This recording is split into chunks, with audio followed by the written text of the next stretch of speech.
Hello, Chipola Nation. This is Donnie Tyndall, head men's basketball coach here at Chipola. I've got a couple special guests with me here. Cliff Davis, a sophomore from Thomasville, Georgia, and Kendall Moore here, a sophomore from Ohio. We're going to visit a little bit with them about their background and their history and what made them come to Chipola. So let's start with Cliff. Why don't you give me a little bit about your background, Cliff, where you grew up, where you played high school basketball, etc. Yes, sir. I'm from Thomasville, Georgia. I played basketball at Thomasville High. My head coach name was Benjamin Tillman. And the reason I chose Chipola is because it was an amazing place and, like, the people here. When I came on my visit, I loved it. Well, that's good. Now tell me this, Cliff, your senior year, correct me if I'm wrong, you average almost 30 points a game. Is that true? Yes, sir, that's true. 30 points a game. Yes, sir. What was your high game your senior year, Cliff? I believe it was 46 or 47 against Bainbridge. Okay, against Bainbridge. I signed a kid out of Bainbridge before, Devin Balkman. I don't know if you know that name, but 47. He sounds like a young Coach Tyndall back in the day, huh, Cliff? Yes, sir. What about you, Kendall? Tell us a little bit about yourself and your high school background. My name is Kendall Moore. I'm from Dayton, Ohio. I went to DECA, but I played for Belmont under Coach Arthur Winston.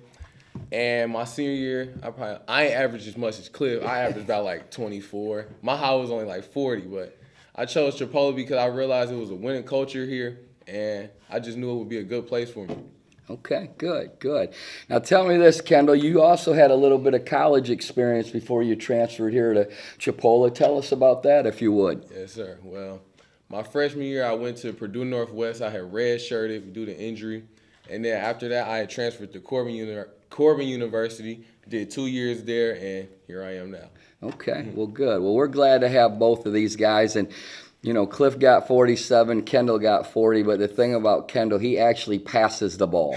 Cliff has never passed the ball, so that's probably why he got 47, but I'm joking, of course. But, you know, both of these guys played for good high school coaches, great high school coaches, so they come into our program a little bit ahead of the curve, if you will. They've been coached, they've been held accountable.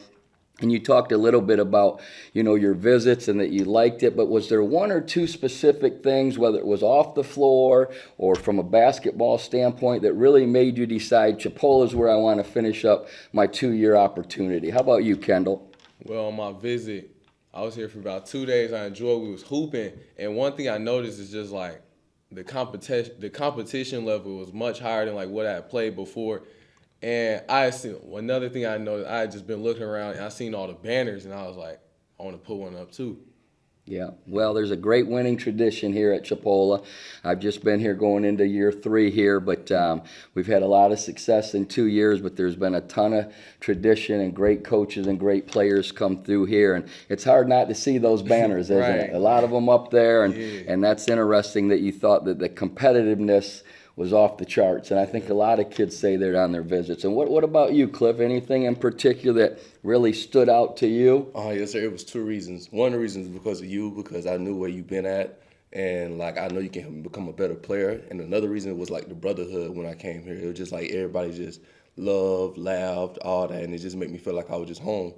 So it was just like that was one of the 2 key reasons right there. Well, Cliff's trying to get some brownie points saying he came here because of me, so I appreciate that, Cliff. But, you know, the thing he said about the brotherhood is so true. You know, we break every huddle here with the word family. We'll say 1, 2, 3 family, right? Yeah, and I sir. tell people it's not lip service. Like, we have a true family, not that we're going to argue and dispute and cuss and fuss and things that always happens within a family, but at the end of the day, we've all got each other's backs. Our players love each other. They play hard for each other, and I think that trickles down all the way from myself as the head coach, all the way through our walk-ons, our coaching staff, our managers. It's a true brotherhood, and I'm glad you realize that and respect that. If there's one thing outside of basketball, Kendall, that you really love about Chipola, what would it be? Just how low-key it is, I feel like it's always like peaceful outside. It's never like too much going on. You can walk outside. The campus is beautiful. It's always sunny.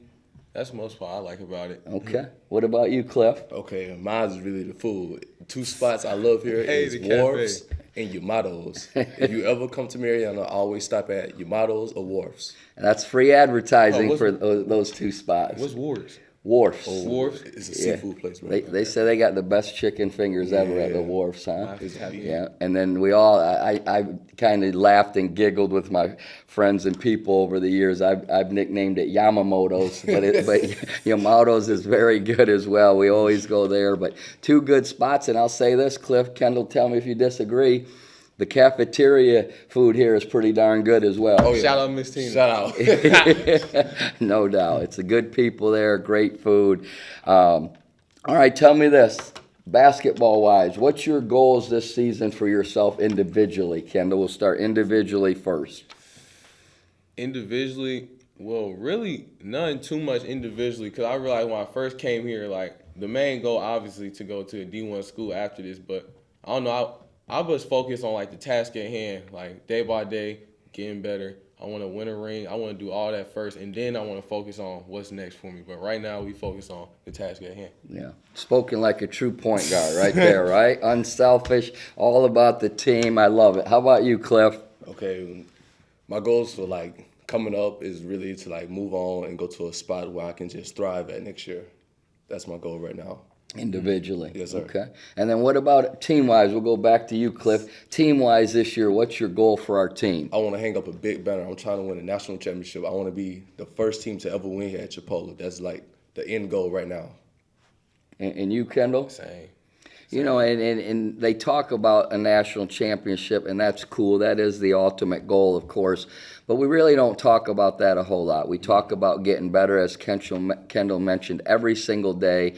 We talk about if we can just get a little bit better individually, each and every guy, then collectively our team gets better.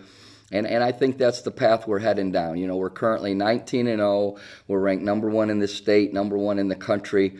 But we all understand if you don't continue to work and get better every day, that can evaporate on you real quick. So I'm glad that these guys have the long-term mindset, but they also understand the short-term goal of improving each and every day. Now, what about this? You both talked about maybe going Division I, trying to go Division I after this year. I think that's a realistic goal for both of you guys. But what is maybe you envision yourself long-term basketball-wise? Do you want to play at a certain level Division I? Then would you like to play professionally afterwards? Cliff, let's start with you. Yes, sir. I would love to try to go mid-major right now. And then long-term, I would love to try to play a couple years pro and try to get my coaching degree and get into coaching. You want to coach, huh? Yes, sir. Are you crazy? I'm crazy. I ain't on the level as you though, Coach, but Cliff said he's not as in love with it with me. Not many people are they, Cliff? no, Coach. What about you, Kay? Well, obviously, I want to go somewhere mid-major.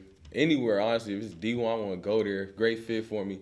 Long-term, I feel like when I was younger, I might want to play professionally, but then just looking at, I think I'm more interested in like the business aspect on how everything works. Obviously, playing professionally would be cool, but I want to just I want to be a part of the business aspect. I just want to make some money for real. I want to make some money. Yeah, we all want to make a little money, right? But what any particular business that you would say I'd like to look into? I don't know, sporting goods or running a restaurant. What would maybe you think it would be your first choice, Kendall? Well, right now I'm a marketing major, and I feel like since it's a broad major, I feel like the opportunities are endless because you can just meet more people, and the more people you meet, the more connections you make, then more opportunities will come your way. Yeah, well, that's a great point, and we talk to our players a lot about, you know, how you handle yourself in the community when you meet people, looking them in the eye and shaking hands and learning how to meet and greet. And these guys are great at it. They're absolutely phenomenal, and you just never know what door may be open by making an impression on, might be a general fan after a game, right? Yeah, or on the road in the airport and someone wants an autograph and you handle it the right way and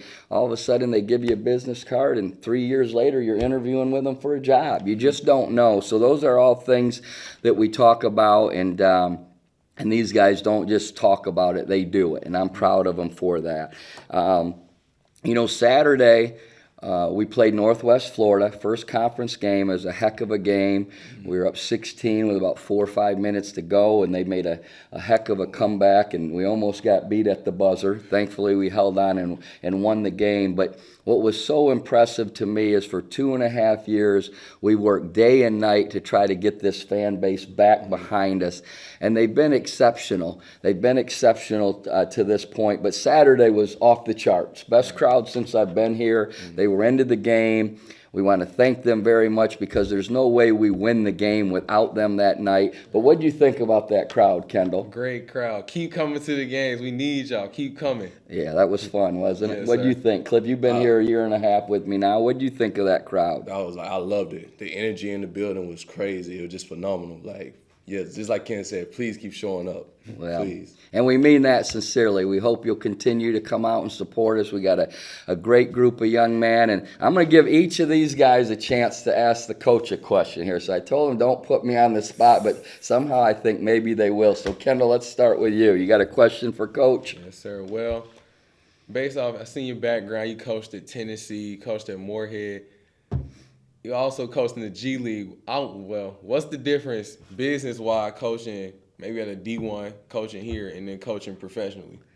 What's some of the differences? Well, other than the paycheck? Yeah. Well, obviously when you're at Tennessee and those places, you have unlimited resources. We would have practice till 5:30, and I might jump in a private plane and fly to Dayton, Ohio, or Thomasville, Georgia, and watch a recruit, and boom, you're back that night by 11:30, so you can be back in the office the next morning at 7 a.m. So the resources at those levels are off the charts. The G League, I tell people, is almost like a higher level junior college in the fact that every guy you're coaching, they're happy to be there, but they're not satisfied to be there. They're all trying to get to the league, to the NBA. Well, it's like junior college in a way. You guys are happy to be here and proud to be at Chipola, but you're trying to get to Division I, right? So you have to find ways to motivate guys at the G League level, but still get them to buy into the team concept so that the team can do well, because all the NBA general managers and presidents want to take guys that have won. So you want to win, but yet they want to get their game off to catch NBA scouts' attention. And it's kind of the same thing here in regard to you guys got to play well to get Division I scouts' attention, right? But you also have to play within the confines of the team so that you win, because there's no Division I coach that wants to sign a guy off a losing team. It just doesn't work that way. So in that regard, it's very similar. But I think the biggest thing that I love about this level compared to the NBA level is the fact that you really get to impact young men's lives. They're over at my house. We joke around off the floor. We have real relationships. In the NBA, a lot of those guys are grown men. They have their own families, so you just have them for that 2 hours a day, and you don't spend much time with them off the floor. They're out doing their things, rightfully so, with their own families. So when I was in the NBA and the G League, I missed that. And I'm glad that I'm back in college and proud to be here at Chipola. And the biggest thing is we have really good players at Chipola, but at Chipola you can recruit great players that are also great people. We don't have to take guys that aren't good people to win games here, and that's what we have on this roster. Cliff, what about you? Question for Coach? Yeah, Coach, I always want to know, like, why are you so intense, like, every day? Well, that's a good question. I think, it kind of goes back to when I was a young kid. I didn't have great size. I wasn't a great athlete. My goal and dream, like you guys, was to play Division I basketball. And the only way that I kind of noticed a guy at my size or my lack of athletic ability being able to reach that goal was to be tough and hard-nosed and be a gym rat. And so I ate, slept, and drank the game just like I do now. And that intensity and that fire started in me as a young kid, and I've never really lost it. And I think if you look around the country at great coaches, they are intense, they are demanding, and they hold their players accountable. And it can't be like every third day or even every other day. It's got to be every day. And I think the biggest thing is you guys buy into that. You see it works and you understand it. And Knock on wood, it's worked for me to this point, Cliff. Yes, sir. All right. Well, listen, we appreciate everybody tuning in. We hope you'll continue to come out and support us. We've got a big game Wednesday at Pensacola, and then another big home game back at home on Saturday afternoon against Gulf Coast, a big rival for us. So we hope you'll continue to support the Indians. We appreciate you, and have a great week. Go Indians.